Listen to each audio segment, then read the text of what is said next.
Account में जो आज से पहले 2 साल 3 साल 4 साल सरपंच बन गया, पंच बन गया, इसका अकाउंट, इसकी बीवी का अकाउंट, इसके बच्चों का अकाउंट, इसका सब सर्च हो जाएगा। उसमें पहले कितना पैसा था, आज कितना है, खोज निकल रही है। इसके ऊपर कड़ी कड़ी कड़ी कार्रवाई की जाएगी और इंशाल्लाह करेंगे ज़रूर। डेली वकाब में आपका खैर मकदम है। मैं हूं आपका मेज़बान मोहम्मद इकबाल।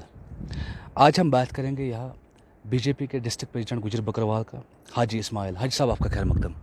Welcome sir. आप हाजी साहब आप बताइए कि यहाँ पे इतनी पार्टियाँ हैं, जो कश्मीर की पार्टी नेशनल हो चाहे पीडीपी हो, आपने बीजेपी ज्वाइन किया, इसकी वजह क्या रही कि आपने वो पार्टियाँ ज्वाइन नहीं की, आपने बीजेपी ही ज्वाइन किया? देखिए सर, मैं आप लोगों को अभी शुक्रिया अदा करता हूं और आप लोगों के साथ में बात करने का मौका मिला, अल्हम्दुलिल्लाह मैं इसमें खुश हूं।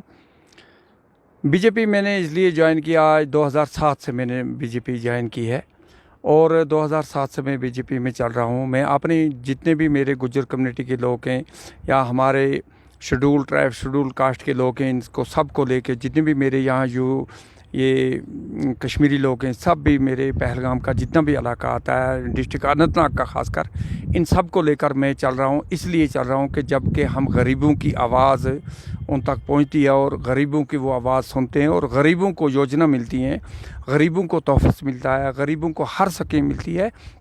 गरीब के साथ मोदी सरकार ने, भारतीय जनता पार्टी जो सबका साथ और सबका विकास और सबका विश्वास लेके चल रही है, इसलिए लोगों की उम्मीद है कि ये हमारे साथ बिल्कुल प्यार कर रहे हैं, हमें हर चीज़ का सहूलत मिल रहा है, इसलिए लोग मेरे साथ जुड़ रहे हैं और मैं भी अपनी पार्टी के साथ चल रहा हूँ। हाजी साहब, क्या आपको लगता है कि पीडीपी, जैसे कि आपने बात की कि मैं 2007 से इनके साथ चल रहा हूँ, पीडीपी और नेशनल ने गुजर बकरवालों के लिए कुछ नहीं किया, तब जाके आपको बीजेपी ज्वाइन करना पड़ा? आपका यही कहने का मतलब है शायद? बिल्कुल जी सर। देखिए, पीडीपी ने और ख़ास करके कांग्रेस ने और एनसी गवर्नमेंट ने जो भी हमारे साथ इस्तेसाल किया, वो बहुत बहुत बहुत जुल्म हुआ।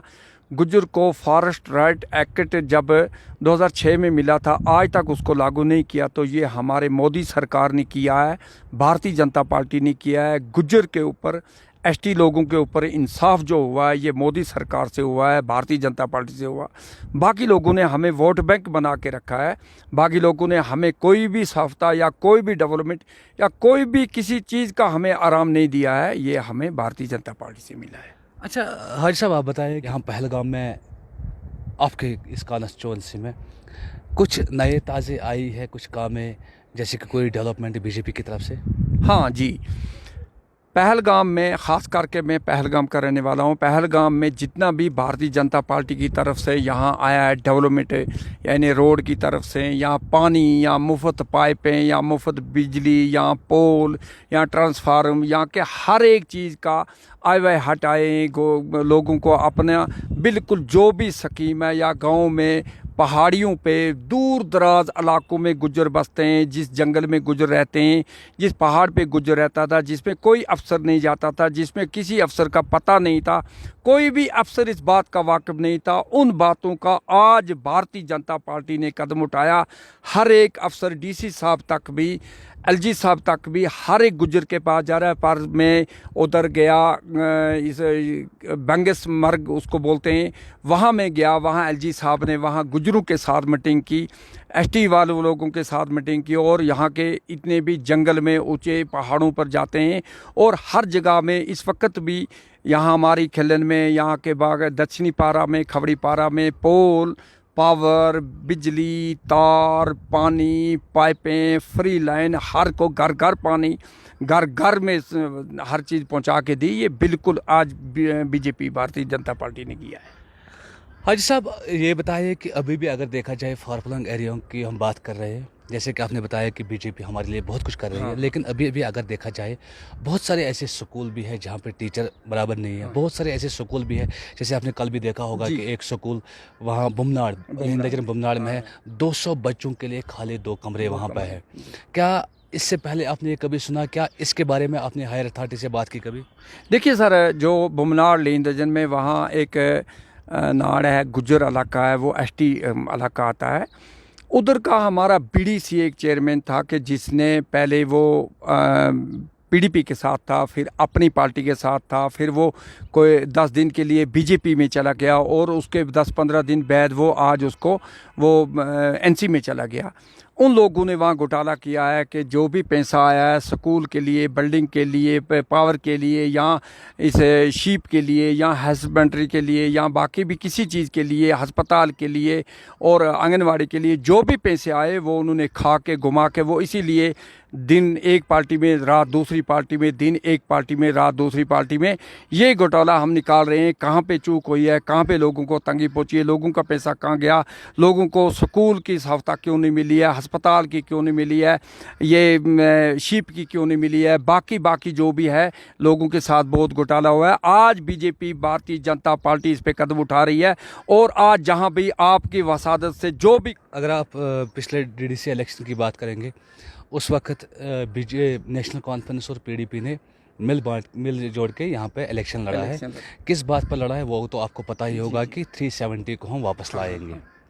लोगों को ये भी कहा गया था उस समय कि हम 370 को वापस लाएंगे, आपको वोट डालना है। हर एक को कैसे, चाहे हम कैसे वो निकला, किस तरफ वोट डाला, वो सबों को पता है। तो कामयाब कराया पीडीपी और नेशनल को। लेकिन उस समय भी बीजेपी ने कहा कि ये एक लाश थी, हमने उसको दफनाया। आज भी वो उसी स्टैंड पर है कि ये लाश थी, दफ़ा 370 हमने दफनाया, अब ये कभी वापस नहीं आ सकती है। लेकिन अगर आज भी देखा जाए, आने वाले, अब अमित शाह साहब ने कुछ महीने पहले ये कहा था कि आइंदा कुछ महीनों के बाद यहाँ पे इलेक्शन होंगे। जो ही इलेक्शन का बिगुल बजता है, ये लोग लोगों के पास आते हैं। चाहे नेशनल कॉन्फ्रेंस की बात करेंगे हम, चाहे यहाँ तो बड़ी पार्टी नेशनल कॉन्फ्रेंस पीडीपी है, तो ये लोग लोगों के पास आज भी आते हैं कि अब हम 370 को वापस लाएंगे। क्या हो सकता है कि 370 वापस आ सकता है? नहीं सर, ये कभी नहीं हो सकता। ये अंदर से इन्होंने खुद खोखला किया था। जो इन्होंने ज़मीन यहाँ बेची है, जो घोटाला किया है, वो तो अंदर से ख़त्म था। जब भारतीय जनता पार्टी ने इसका वो पर्दा उठाया तो अंदर उसके कुछ नहीं था, वो सिर्फ वोट बैंक बना के इन्होंने रखा था। अब वोट बैंक इनका इसलिए ख़त्म हो गया, दफ़ा 370 भी ख़त्म हो गया, 35A भी ख़त्म हो गया, और उसके अलावा लोग अपना खाना खा रहे हैं, अपना जी रहे हैं। लोगों को भी पता चल गया खोखलापन कहाँ से चल रहा था, लोगों के साथ धोखा कहाँ से हो रहा था। ये बिल्कुल सब धोखा था। इसमें जो भी उन्होंने धोखा किया है वो लोगों के सामने है, लोगों की नज़र के सामने है। अब बीजेपी इस पे कर रही है कार्रवाई। बीजेपी ने जो कदम उठाया है उसके साथ लोग जुड़ रहे हैं, लोग प्यार कर रहे हैं, लोग मोहब्बत कर रहे हैं, क्योंकि लोगों को पता चल गया वो वाहिद हिंदुस्तान में एक भारतीय जनता पार्टी है, मोदी सरकार है, जो किसी गरीब को कुछ भी नफ़ा दे सकती है, कुछ भी भला कर सकती है, कुछ भी इसका बना सकती है। एनसी गवर्नमेंट ने, पीडीपी ने और कांग्रेस ने सिर्फ हमें वोट बैंक बना के रखा था और यूं का तू था। 70 साल हमारा कुछ नहीं हुआ, आज भी हमारा कुछ नहीं होने वाला था। जो इन 4 साल में, 3 साल में, 4 साल में हमारा हुआ है, ये और 70 साल अगर इनकी हुकूमत रहती हमारा कुछ ना होता। हाजी साहब, अगर देखा जाए कादरचोंसी पहलगाम या डिस्ट्रिक्ट की हम बात करेंगे, यहाँ पे 5 और सरपंच नेशनल कॉन्फ्रेंस पीडीपी के, बीजेपी का तो कहीं कोई है, कोई एक है। तो सर बताइए कि क्या आपको लगता है कि इन ब्लॉक की तरफ से, इन 5 सरपंचों की तरफ से यहाँ पे डेवलपमेंट हो रही है? नहीं, जो 5 सरपंच बीडीसी जो भी हैं, इनके गवर्नमेंट की तरफ से जो भी योजना आती हैं, जो भी कारखाना आता है, जो भी फंड्स आती हैं, ये सब घटोले में चली जाती है। क्योंकि मैंने देखा, यहाँ सर्च किया, एक ब्लॉक जो पहलगाम ब्लॉक है, मटन ब्लॉक है, या केपुरा ब्लॉक है, इनके 15,000 शौचालय एक ब्लॉक को आते हैं, यहाँ के उसके अलावा भी आते हैं। 15,000 शौचालय में 15 शौचालय नहीं बने। 15,000 शौचालय का पैसा बिल्कुल अकाउंट से गया है, वो खाया है, चाहे वो सरपंच ने खाया, वो पंच ने खाया, वो इसने वेलडब्ल्यू ने खाया, वो जीआर ने खाया, वो बीडीओ ने खाया, वो इन अफसरों ने रल के खाया, और जो पंचायत है इसने रल के खाया। बिल्कुल किसी के घर में शौचालय नहीं है। अगर इस वक्त भी 15,000 के बदले मुझे 15 शौचालय कोई दिखा देगा कि किसी गांव में 15 शौचालय या 2 शौचालय या 10 या 8 हैं कहीं पे, तो मैं इनको बिल्कुल 1 लाख रुपया उस शौचालय का इनाम दे दूंगा। कहीं पे नहीं है। 1 कुमाऊट इन्होंने लाई ब्लॉक से, और एक कमोड को 10 जगह में, 20 जगह में, 50 जगह में रख कर उसका फ़ोटो उठा के 6,000 रुपया इन्होंने खुद खाया, 6,000 गुजर को दिया, और जो बोलने वाला था, जो चुप था, उसका 12,000 इन्होंने खाया और किसी को नहीं दिया। आज भी आए हुए हट जो गवर्नमेंट की तरफ से 2022 का ऐलान है कि हट आए हुए हर एक को मिलेगा और किसी को छत के बगैर नहीं रहने देंगे, वो उनको मिल रहा है कि जिनको इसके पहले कहीं सरपंच हैं, कहीं पंच हैं, कहीं भी अफसर हैं, कहीं भी बड़े बड़े लोग के जिन्होंने आज के पहले, हमारे पास रिकॉर्ड सबूत है, आज से पहले 2 हट 3 हट 2 हट 3 हट अपने नाम पे हर वक्त निकाले। किसी ने बीवी के नाम पर निकाला है, किसी ने अपने नाम पर निकाला है, किसी ने लड़के के नाम पर निकाला है। आज और एक लड़के को उठा के वहाँ आए वाई हट बना रहे हैं, एक के बदले 2-2 अपने नाम पर कराएं। इसका वेरीफाई हो जाएगा, किसी की हट नहीं होगी जब तक इसका पूरा दूध का दूध और पानी का पानी नहीं निकले। अच्छा, डेवलपमेंट जो बाकी ड्रेनेज होते हैं, लेनेस होते हैं, सड़कें होती हैं, इसके बारे में बताइए। देखिए जनाब, सड़कें भी जो गवर्नमेंट की तरफ से आती है, तो जो लेन आती है, जो ये ड्रेन आती है, जो भी कोई ये इसके काम आते हैं गांव में, किसी फुटपाथ का आता है, किसी ड्रेन का आता है, कुछ भी आता है, इनमें भी अगर हम देखें, हमने सर्च किया, मेरे बड़े अफसरों ने सर्च किया, सोफी साहब ने सर्च किया, वहाँ नरेंद्र रैना साहब ने सर्च किया, और हमारे जो आशिक कौल साहब हैं उसने सर्च किया, तो रुपये में 10 पैसे 15 पैसे काम हो रहा है। रुपये में 10 पैसे 15 पैसे काम वहाँ हो रहा है जहाँ ज़रूरत नहीं था, वहाँ हो रहा है, जंगल में हो रहा है, कहीं और जगहों में हो रहा है। जहाँ गांव की मजबूरी थी, मस्जिद की मजबूरी थी, लोगों की मजबूरी थी, अस्पताल की मजबूरी थी, रास्ते की मजबूरी थी, इंसान को चलने उठने फिरने की मजबूरी थी, वहाँ कोई काम सीधा नहीं हुआ, बिल्कुल गलत जगह पे काम हो रही है। अच्छा, अगर आप इतना कुछ देख रहे हो कि जो भी काम हो रही है वो सही जगह पे नहीं हो रही है, तो इनके खिलाफ कोई कार्रवाई की आपने आज तक, क्योंकि आप रूलिंग पार्टी के हैं? हाँ, इनके खिलाफ एलजी साहब के पास सब डॉक्यूमेंट पहुंच गए हैं, एलजी साहब को सब रिपोर्टें पहुंच गई हैं, और एलजी साहब ने इसके ऊपर सब बना के अब बिल्कुल इशू होने वाला है। किसकी उस वक्त 200 रुपया था, 100 रुपया था, 50 रुपया था, आज 10 लाख रुपए, 20 लाख रुपए, 4 लाख रुपए, 8 लाख रुपए, ये कहाँ से आए, किधर से आया? काम एक को दिया जाता है, अकाउंट दूसरे का दिया जाता है, काम पैसा कोई तीसरा खा जाता है। ये पूरी रिपोर्टिंग दिन रात हमारी चलती है और चलेगी भी और आएगी, क्योंकि हमें ऊपर से हिदायत है, हर काम का हमें रिपोर्ट मिलना चाहिए।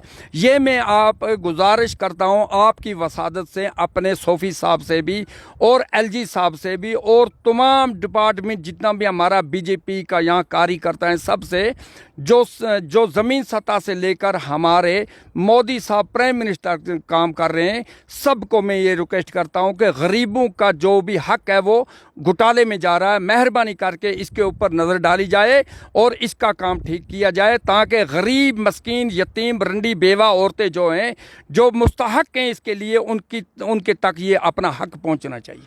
हाजी साहब, आखिर में बताइए कि पहलगाम की अगर हम बात करेंगे, पहलगाम में पहले कोई बीजेपी के साथ नहीं था। अगर दूर दूर तक देखा जाए नहीं था। तो आपने ज्वाइन किया, आपने कहा कि 2007 में मैंने ज्वाइन किया। जी। आज आप कहाँ पाते हो इस बीजेपी पार्टी को पहलगाम में? जी सर, जब 2007 में मैंने बीजेपी सोफी साहब के साथ, मैंने मोहम्मद यूसुफ सोफी साहब हमारा एक्स एमएलसी था, उसके साथ जब हमने ये ज्वाइन किया, उसके बाद मैंने देखा कि सोफी साहब को जो फंड्स आती थी वो पूरी कश्मीर के लिए आती थी, और उसने जब लोगों को हर जगह में शौचालय के लिए पैसे दिए, लाइट के लिए दिए, और जनरेटर के लिए दिए, और मंदिर के लिए दिए, मस्जिद के लिए दिए, ज़ियारत के लिए दिए, और ये सड़क रोड के लिए दिए, आए हुए हट दिए, जब भी गरीब तक वो पैसा पहुंचा, उससे वो सब लोगों ने, जितने भी मर्द औरत थे, सब ने बीजेपी ज्वाइन की। इस वक्त कम से कम 70 या 80% लोग बीजेपी के साथ हमारे पहलगाम में भी है, और अनंतनाग में भी है, श्रीनगर में भी है, हर जगह में, और जम्मू पूरा बीजेपी के साथ है, और कश्मीर में भी पूरे 4 आने का फ़र्क है, बाकी 12 आना बिल्कुल बीजेपी के साथ हैं, भारतीय जनता पार्टी के साथ हैं। आने वाले समय में सब लोग बिल्कुल एक वक्त बीजेपी के, भारतीय जनता पार्टी को चाहते हैं, और चाहेंगे भी, और उसके साथ जाएंगे। और जब इलेक्शन होगा 2023 में, 2024 में जब इलेक्शन होंगे, तो बिल्कुल हमारा जो चीफ मिनिस्टर है वो बीजेपी, भारतीय जनता पार्टी का है। शुक्रिया हाजी साहब। हाजी साहब का कहना है कि जब भी इलेक्शन होंगे तो चीफ मिनिस्टर हमारा होगा, और दूसरी बात यह है कि जो भी 5 सरपंच साहिबान यहाँ पे है, इनकी हमने ऑलरेडी लिस्ट दे दिए है कि इनके खिलाफ कार्रवाई होगी, इनके अकाउंट में देखा जाएगा कितने पैसे हैं, पहले कितने थे जब वो सरपंच 5 नहीं थे तब पैसे कितने थे, आज कितने पैसे हैं। इनके खिलाफ भी हम कड़ी से कड़ी कार्रवाई करेंगे, और आने वाले दिनों में आप तरक्की की, और यहाँ तरक्की ऑलरेडी हो रही है, आने वाले दिनों में भी आप बहुत सारी तरक्कियाँ देखोगे पहलगाम में। डेली उकाब के लिए पहलगाम से मैं मोहम्मद इकबाल।